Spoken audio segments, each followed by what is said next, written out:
Good morning six class. आज हम करेंगे विराम चिन्ह। विराम का अर्थ होता है रुकना या ठहरना। ठीक है।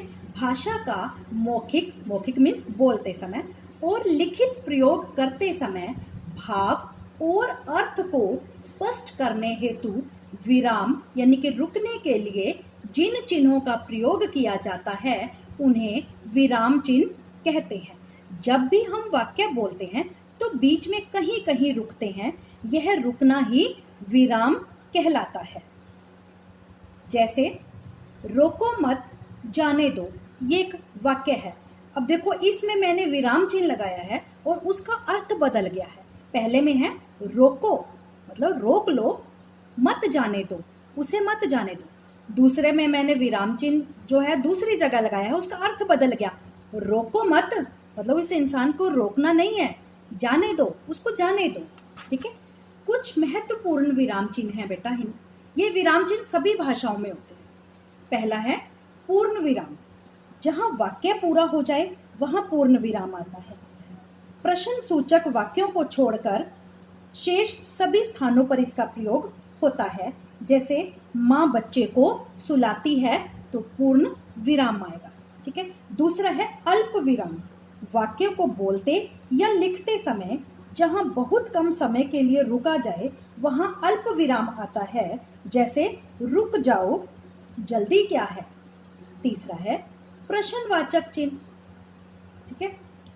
वाक्य में प्रश्न पूछने पर प्रश्नवाचक चिन्ह का प्रयोग किया जाता है। जैसे इंग्लिश में WH की फैमिली होती है बेटा, ऐसे हिंदी में क की फैमिली होती है। क, क्या, किसे, किसने, कब, कहाँ, किसको। ठीक है। इस तरह से जैसे यह गिलास किसने तोड़ा तो लास्ट में क्या आएगा, प्रश्नवाचक चिन्ह आएगा।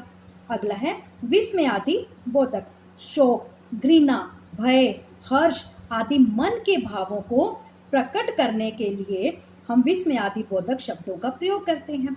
जैसे अरे तुमने काम पूरा कर लिया। ठीक है। अब देखो मैंने कुछ विस्मयादि वर्ड शब्द नीचे लिखे हैं। जैसे हर्ष खुशी से संबंधित, वाह, शाबाश, इनके बाद विस्मयादि बोधक लगेगा।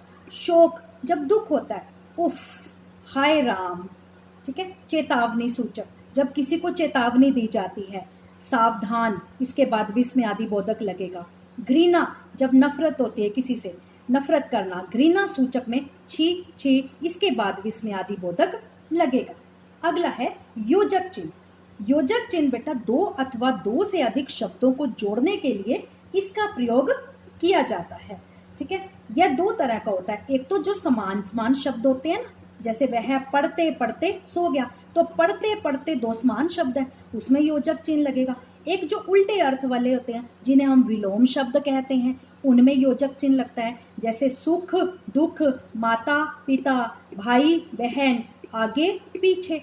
ठीक है। अगला है लाघव चिन्ह। लाघव, लाघव मीन्स लघु, जो लघु रूप में होता है, जो छोटे रूप में जिसको हम लिखते हैं। शब्दों को संक्षिप्त रूप में लिखने के लिए लाघव चिन्ह का प्रयोग किया जाता है। देखो बेटा मैंने कुछ शब्द लिखे हैं। जैसे डॉक्टर को हम छोटे रूप में संक्षिप्त रूप में ऐसे लिखते हैं, प्रोफेसर को हम लाघव रूप में ऐसे लिखते हैं, पंडित को हम ऐसे लिखते हैं। बेटा आगे हमने लाघव चिन्ह लगा दिया तो वो पूरा बन जाता है फिर पंडित।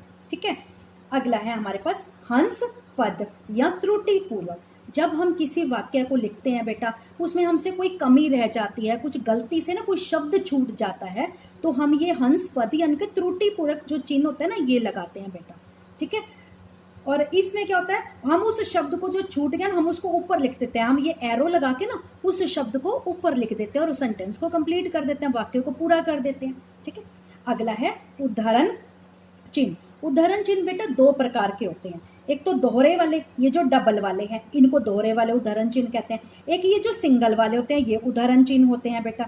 जब किसी व्यक्ति के कथन को ज्यों का त्यों, जैसे जिसने जैसा कहा है ना, सेम टू सेम उसके वाक्य, उसके जो उसने जो बोला है ना वो लिख देते हैं ना हम, तो वहां पे हम डबल उदाहरण चिन्ह लगाते हैं। जैसे सुभाष चंद्र बोस ने कहा, ये उदाहरण चिन्ह, तुम मुझे खून दो मैं तुम्हें आजादी दूंगा, पूर्ण विराम, ऊपर से उदाहरण चिन्ह बंद हो गया। ठीक है। सिंगल उदाहरण चिन्ह ये जो होता है ये कहाँ लगता है, जब हम किसी पवित्र पुस्तक का नाम लिखते हैं, हमने लिखा रामायण, महाभारत, बाइबल, कुरान, गुरु ग्रंथ साहब, ठीक है, इनको लिखा तो हम सिंगल इन्वर्टेड कॉमा लगाते हैं बेटा, ये वाला उदाहरण चिन्ह लगाते हैं। या हम जब किसी चैप्टर का नाम लिखते हैं, किसी पाठ का नाम लिखते हैं, किसी पुस्तक का नाम लिखते हैं, तो हम ये वाला जो सिंगल उदाहरण चिन्ह होता है ना, ये लगाते हैं बेटा, ठीक है। अब देखो बेटा, हमने कल किया था विराम चिन्ह किसे कहते हैं, और कुछ महत्वपूर्ण विराम चिन्ह, और मैंने कुछ इनके वाक्य करवाए थे आपको, ठीक है। वो आपने अपनी अभ्यास पुस्तिका में लिखना है। ये आप अपनी अभ्यास पुस्तिका में नहीं लिखोगे, इसके बाद मैं आपको एक अभ्यास कार्य दे रही हूँ, वो आप अपनी अभ्यास पुस्तिका में लिखेंगे। Thank you, have a nice day.